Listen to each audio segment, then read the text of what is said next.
जब भी कोई छोटा बच्चा दूध से खाना खाने पर आता है तो उसकी माँ उसको रोटी पर बहुत अच्छे से घी डालकर खिलाती है कि कहीं ना कहीं वो घी उसको मजबूती प्रदान करेगा। मगर अब कहे कि वो घी उस बच्चे के लिए और हर एक मानव के लिए, हर एक इंसान के लिए जहर बनता नजर आ रहा है। जी बिल्कुल, देखिए हम बात कर रहे हैं राजधानी जयपुर में पकड़ी गई नकली घी की। नमस्कार, मैं हूं आपके साथ प्रशांत यादव, आप देख रहे हैं इंडिया न्यूज। आज हम बात कर रहे हैं राजधानी जयपुर के मुहाना मंडी क्षेत्र में, जहां पर करीबन 1000 किलो नकली घी की खेप पकड़ी गई है। हालांकि दिवाली का त्योहारी सीजन नजदीक है, ऐसे में जब ये खेप पकड़ी गई तो एक बड़ी सफलता जो है खाद्य सुरक्षा विभाग और मुहाना पुलिस की ओर से, मुहाना थाना पुलिस की ओर से की गई है। मैं तस्वीरें आपको दिखाना चाहूँ कि किस तरीके से यहाँ पर एक कमरे में जो है नकली घी बनाया जा रहा था। सरस और कृष्णा घी के ब्रांड के यहाँ पर घी बनाए जा रहे थे और अगर आप तस्वीरें देखेंगे तो इनकी पैकेजिंग ऐसे की गई है कि इनको देखकर कोई ये नहीं कह सकता कि ये घी नकली है।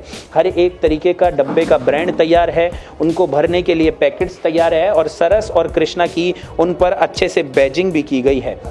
कितने बड़े तादाद पर ये पैकेट जो कार्टून्स है वो भी यहाँ पर तैयार किए गए हैं। साथ ही जिस चीज़ से, जिस एसेंस, जिस फ्लेवर से वो नकली घी तैयार किया जाता है वो भी यहाँ पर पहले से रखा गया है। ऐसे कई डब्बे बाहर भी लेकर गए हैं जो पुलिस के द्वारा पकड़े गए हैं। इस समय जो है सीजिंग की कार्रवाई की जा रही है। खुद मुहाना थाना पुलिस और यहाँ के आला अधिकारी मौके पर मौजूद है। तस्वीरें में दिखा रहा हूँ कि किस तरीके से सीजिंग की कार्रवाई की जा रही है।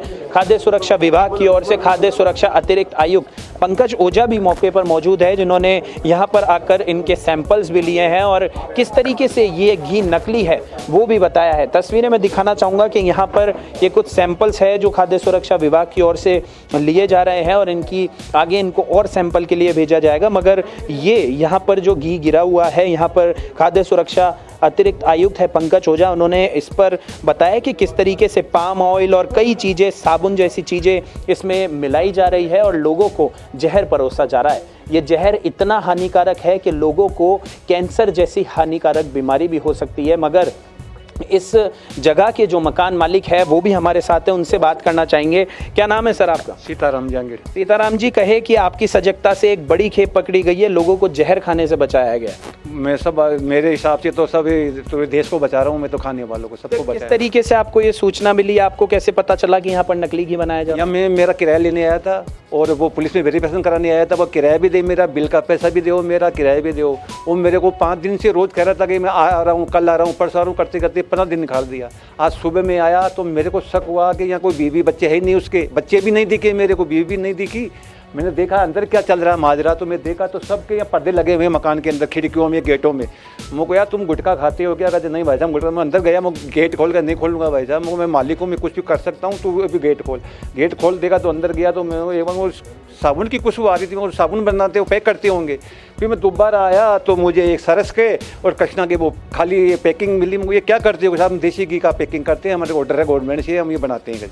फिर मैं दोबारा अंदर गया तो देखा तो जाके माल बहुत पड़ा हुआ था। वो तो नकली घी बना रहे हो। तो एक जना उनमें से था जो जाके उसको मालिक को फ़ोन कर दिया। मालिक में संपर्क करना चाहा, मालिक संपर्क नहीं कर पाया, अनेक करता मैं।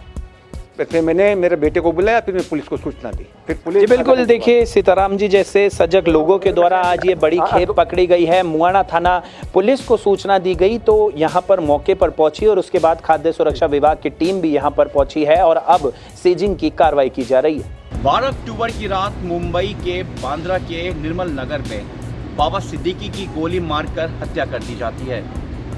हत्या के बाद कुछ ही मिनटों में इस हत्या से जुड़े शूटरों को पकड़ लिया जाता है, जिसमें गुरमैल और दूसरा कश्यप, ये दोनों शूटर इस वारदात में शामिल थे। जबकि कुछ और शूटर जो इस वारदात में शामिल थे वो वहाँ से फरार हो जाते हैं। बाबा सिद्दीकी की हत्या के बाद ये जो मामला है पूरे मुंबई तक फैल जाता है। लेकिन ये वारदात क्यों हुई, इसके पीछे की वजह क्या थी, उस वक्त किसी को समझ में नहीं आता। लेकिन मुंबई पुलिस की क्राइम ब्रांच जब इस पूरे मामले को लेकर इस वारदात से जुड़ी उन दोनों शूटरों से जब पूछताछ करती है तो इसके पीछे लॉरेंस बिश्नोई का नाम सामने आता है।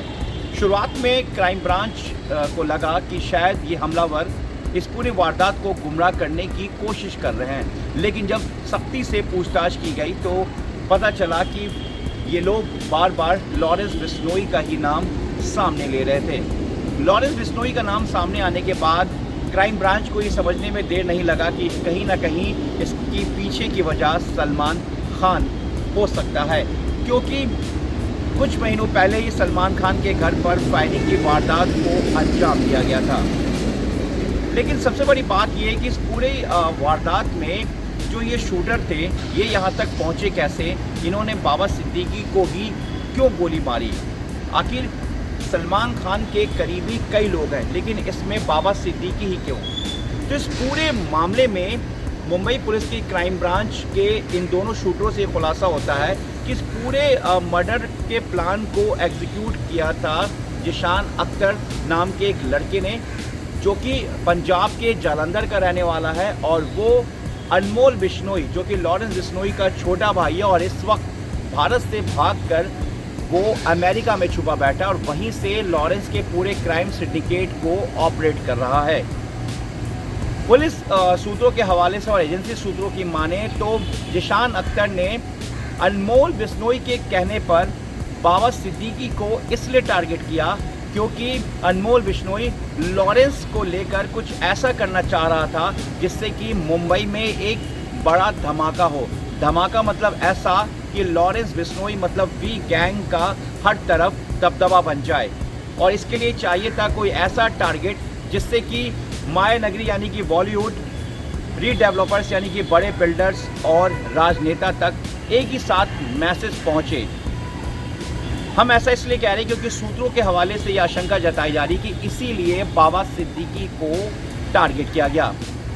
जिशान अख्तर जो है वो साल 2022 में एक वारदात के दरमियान पटियाला जेल में बंद होता है, जहां उसकी मुलाकात लॉरेंस के कुछ गुर्गों से होती है। उसके बाद इनकी एक अच्छी दोस्ती हो जाती है और इसी वक्त जो है जिशान अख्तर की एंट्री होती है लॉरेंस गैंग में।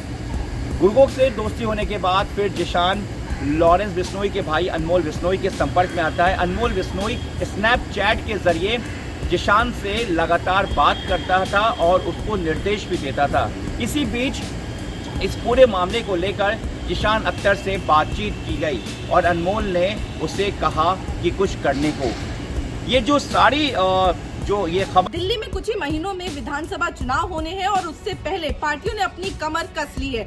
जी हां, अगर बात करें तो आज आम आदमी पार्टी के पार्टी कन्वेनर और दिल्ली के पूर्व मुख्यमंत्री अरविंद केजरीवाल की तरफ से जनसंपर्क अभियान की शुरुआत जो है वो की गई है। आखिर क्या है ये जनसंपर्क अभियान? इसके द्वारा आम आदमी पार्टी के तमाम नेता जो है वो लोगों के बीच जाएंगे, यानी कि डोर टू डोर कैंपेन की शुरुआत जो है वो आज की गई है और तमाम कामों को गिनवाएंगे कि आखिर क्या कुछ काम जो है वो दिल्ली की जनता के लिए किए गए हैं और किस तरीके से दिल्ली के जो तमाम आम आदमी पार्टी के नेता थे उनको जेल में भेजा गया। जी हाँ, एक बार फिर आज अरविंद केजरीवाल ने एड्रेस करते हुए आम आदमी पार्टी को किस तरीके से उनके नेताओं को जेल में भेजा गया इसकी बात कही। उन्होंने कहा अरविंद केजरीवाल जेल नहीं जाते अगर वो लोगों के लिए काम नहीं करते। उन्होंने एक बार फिर दोहराई, उन्होंने कहा कि मनीष सिसोदिया अगर शिक्षा को लेकर काम नहीं करते तो उनको जेल नहीं जाना पड़ता। उन्होंने सत्येंद्र जैन की भी बात की और उन्होंने कहा कि अगर सत्येंद्र जैन हॉस्पिटल्स और दिल्ली में जो मोहल्ला क्लिनिक चल रहे हैं उसको लेकर काम नहीं करते तो उनको जेल नहीं जाना पड़ता। यानी कि जो आम आदमी पार्टी के तमाम नेता जेल गए हैं वो आपकी वजह से जेल गए हैं और उन्होंने ये अपील करते हुए तमाम लोगों से आम आदमी पार्टी को वोट करने की मांग की है।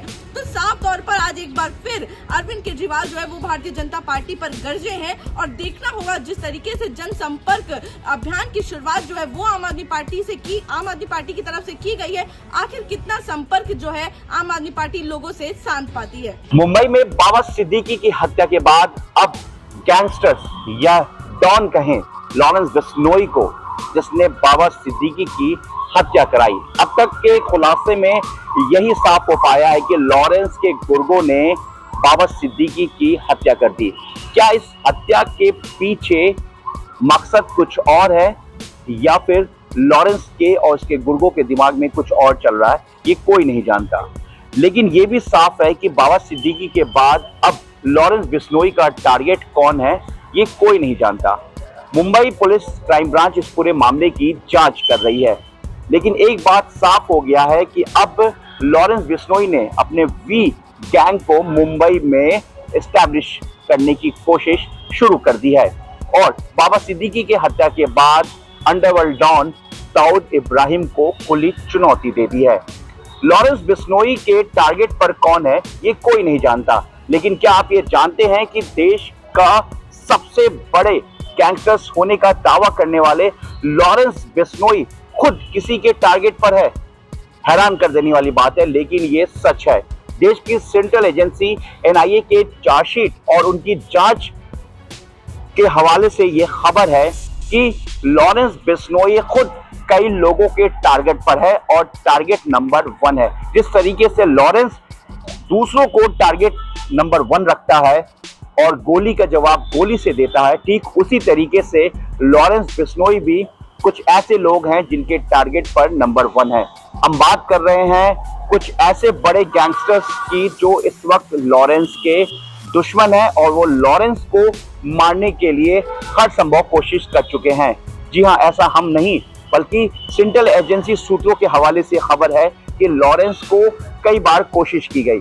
फिलहाल लॉरेंस इस वक्त अहमदाबाद के साबरमती जेल में हाई रिस्क वार्ड में बंद है और वहीं से वो अपने पूरे क्राइम के सिंडिकेट को देश से लेकर विदेश तक फैला चुका है। हम आपको बताते हैं कि सुखप्रीत सिंह, जो कि साल 2019 में इंटरपोल की मदद से भारत लाया गया था, इस वक्त संगरूर जेल में है। देवेंद्र बम्बिया के गैंग को संभाल रहा है और उसके टारगेट पर है लॉरेंस बिश्नोई। इसके अलावा कौशल चौधरी, जो कि इस वक्त गुरुग्राम के जेल में बंद है, जैसा कि अभी तक जानकारी मिल रही है, वो भी देवेंद्र बम्बिया गैंग से जुड़ा हुआ है और उसके टारगेट नंबर 1 है लॉरेंस बिश्नोई। और कौशल की दुश्मनी लॉरेंस से कुछ इस तरीके से है कि अभी कुछ साल पहले उसने लॉरेंस बिश्नोई के एक बिजनेसमैन, जो कि लॉरेंस गैंग को फंडिंग भी करता है, उसके इंग्लैंड के घर पर कौशल चौधरी ने अपने गुर्गों के जरिए हमला करवाया और साथ ही उस बिजनेसमैन के गाड़ियों में आग लगा दी। इसके बाद नाम आता है लकी पटियाल का, जिस पर भारत की तरफ से 5 लाख रुपए का इनाम है और देश की सेंट्रल एजेंसी के रडार पर इस वक्त लकी पटियाल है। लकी इस वक्त विदेश में छुपा बैठा है और बताते हैं कि वो इस वक्त आर्मेनिया में है और लकी पटियाल भी देवेंद्र बम्बिया गैंग से जुड़ा हुआ है और वो लॉरेंस को अपना दुश्मन नंबर 1 मानता है। इसके बाद सबसे कम उम्र के गैंगस्टर्स हिमांशु भाऊ की बात करते हैं, जिसके खिलाफ इंटरपोल ने रेड कॉर्नर नोटिस जारी कर दिया है। हिमांशु भाऊ पर 2.5 लाख रुपए का इनाम है और हिमांशु भाऊ इस वक्त विदेश में छुपा हुआ है। एजेंसी सूत्रों की माने तो हिमांशु भाऊ इस वक्त अमेरिका या फिर पुर्तगाल में है। हिमांशु भाऊ हाल ही के दिनों में दिल्ली के कार स्ट्रीट, फ्यूजन कार या फिर बर्गर किंग की बात करें तो हिमांशु भाऊ ने अपने वारदात से अपने विरोधी गैंग को एक मैसेज दिया था। हिमांशु भाऊ को लेकर लगातार एजेंसी कोशिश में है और हिमांशु भाऊ को इस वक्त देवेंद्र बम्बिया गैंग और खालिस्तानी प्रतिबंधित संगठन का पूरा सपोर्ट है। अब हम बात करते हैं जग्गू भगवानपुरिया। जग्गू भगवानपुरिया वो गैंगस्टर्स है जो कभी लॉरेंस और गोल्डी बरार का दोस्त होता था, लेकिन सिद्धू मूसेवाला के हत्याकांड के बाद लॉरेंस को ऐसा लगता है कि जग्गू ने ही पंजाब पुलिस को उसके शूटरों के बारे में जानकारी दी थी, जिसके बाद से आज लॉरेंस और जग्गू एक दूसरे के सामने खड़े हो गए हैं। इसके बाद अर्शदीप झल्ला, जो कि गृह मंत्रालय भारत सरकार की तरफ से वांटेड है और गैंगस्टर के साथ साथ उसका कनेक्शन खालिस्तानी प्रतिबंधित आतंकी संगठन से भी है। ये वो कई नाम है जिसको लेकर जो खुलासा हुआ है और ये सब के टारगेट नंबर 1 है लॉरेंस बिश्नोई। ये वो गैंगस्टर्स हैं जो आज के वक्त में जो सूत्रों की हवाले से अगर हम बात करें तो वो लॉरेंस को टक्कर देने में पूरी तरीके से तैयार हैं। और लॉरेंस फिलहाल इस वक्त साबरमती में है, जेल में है और उसको लेकर भी ये बात आई कि कानून व्यवस्था और उसको लाने और ले जाने में जिस तरीके से कानून व्यवस्था बिगड़ सकता है, तो उसके पीछे की वजह भी यही है। सरकार और प्रशासन नहीं चाहता कि किसी तरीके का मोल ले, लेकिन बाबा सिद्दीकी की मर्डर में जिस तरीके से लॉरेंस बिश्नोई का नाम सामने आया, वो साबरमती जेल में है।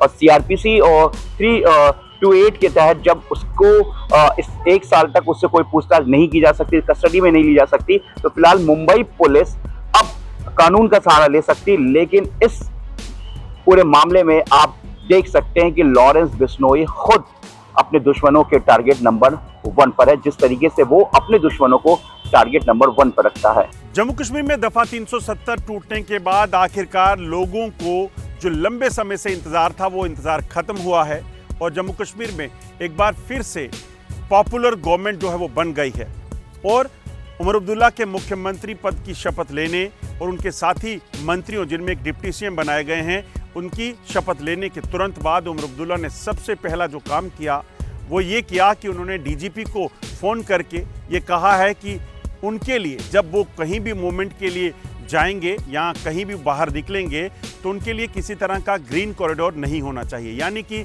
कोई भी रिस्ट्रिक्शंस नहीं होनी चाहिए। आम लोगों की इनकन्वीनियंस जो है वो नहीं चाहते हैं। इस फैसले से दरअसल एक संदेश वो देने की कोशिश कर रहे हैं कि जम्मू कश्मीर में वो आम लोगों की तरह हैं, वीवीआईपी कल्चर में वो नहीं रहना चाहते हैं। इससे पहले भी वो मुख्यमंत्री रहे हैं, उसमें उन्होंने इस चीज़ के लिए नहीं कहा था, मगर इस फैसले को लेने का मकसद उमर अब्दुल्ला का शायद ये हो सकता है कि वो लोगों को एक कहीं ना कहीं मैसेज दें कि वो आम हैं, ना कि कोई वीआईपी। वहीं दूसरी जो बात उन्होंने ट्वीट के जरिए जानकारी दी, उन्होंने कहा कि जो मैंने कहा था रिजल्ट आने के बाद जब ये साफ हो गया था नेशनल कॉन्फ्रेंस सत्ता में आ गई है, सरकार बनाएगी, मैंने कहा था कि जम्मू और कश्मीर जो 2 अलग अलग खित्ते हैं जिसमें 2 अलग अलग मैंडेट दिए हैं नेशनल कॉन्फ्रेंस और जम्मू में बीजेपी को, उसको ऑनर करते हुए जम्मू को भी इक्वली उनका शेयर जो है वो मिलेगा और जम्मू और कश्मीर खित्ते को बैलेंस करके चलेगी। इसी के लिए उन्होंने ये ट्वीट करके जानकारी दी कि मैंने सुरिंदर चौधरी जो कि नेशनल कॉन्फ्रेंस के नेता हैं और नौशहरा से बीजेपी के स्टेट प्रेसिडेंट रविंदर रैना को हराकर विधानसभा पहुंचे हैं, उनको मैंने जो है वो डिप्टी सीएम बनाया है। पहला मौका नहीं है जब डिप्टी सीएम बने हों, इससे पहले भी अगर आप देखें कांग्रेस और पीडीपी की सरकार रही, नेशनल कॉन्फ्रेंस की बात करें तो उनकी सरकार रही, या फिर बीजेपी और पीडीपी की सरकार रही, तब भी डिप्टी सीएम बने थे। उन्होंने कहा कि मैंने जम्मू में डिप्टी सीएम दिया है और एक ऐसा चेहरा जो जम्मू खित्ते में तमाम चीज़ों को सुनिश्चित करेगा। इसके अलावा सतीश शर्मा जो निर्दलीय विधायक जीते थे उनको भी मंत्री पद में दिया गया है, मंत्रिमंडल में शामिल किया गया है। 3 और मंत्री जो बनाए गए हैं उसमें सकीना इटू, जावेद राना, जावेदार जो हैं उनको मंत्रिमंडल में शामिल किया गया है। हालांकि उमर अब्दुल्ला के इस फैसले के बाद उन्हें काफ़ी दिक्कतों का सामना करना पड़ेगा, क्योंकि नेशनल कॉन्फ्रेंस के वरिष्ठ नेता, तमाम वो बड़े नेता जो कई बार 5 से 6 बार 7 बार विधायक रह चुके हैं, उनको डिप्टी सीएम नहीं बनाया गया है, बल्कि जम्मू के एक नेता को जो पहले पीडीपी में थे, उसके बाद वो बीजेपी में गए और बीजेपी से नेशनल कॉन्फ्रेंस में पहुंचे और उन्होंने जो है वो रविंदर रैना को हराया, उन्हें डिप्टी सीएम बनाया गया है। इस चीज़ को लेकर थोड़ा ऐतराज़ हो सकता है, मगर वो कब तक या कितना है वो उमर अब्दुल्ला को देखना होगा। वहीं आपको बता दूं कि अब सरकार बनने के बाद सबसे बड़ी चुनौती जो है यूनियन टेरिटरी की सरकार को उमर अब्दुल्ला को चलाना है और इस चीज़ को सुनिश्चित करना है कि केंद्र के साथ कैसे वो मिलकर यहाँ पर परफॉर्म कर पाएँ, क्योंकि अगर परफॉर्म नहीं कर पाएंगे तो उसका असर उनके आने वाले भविष्य में चुनावों पर पड़ेगा। वहीं भारतीय जनता पार्टी जो सत्ता से जम्मू कश्मीर में इस बार बाहर हुई है, वो विपक्ष में रहकर उमर अब्दुल्ला को कैसे रोकेगी, उनकी जो मैनिफेस्टो में जो उन्होंने कहा था उस चीज़ पर कैसे जवाब देगी, और अगर दफ़ा 370 को लेकर कोई बिल लाया जाता है सदन में या फिर रेजोल्यूशन लाया जाता है, उसका विरोध कैसे करेगी, वो आने वाले दिनों में देखना होगा। अभी की अपडेट में इतना ही, मुझे दीजिए इजाज़त।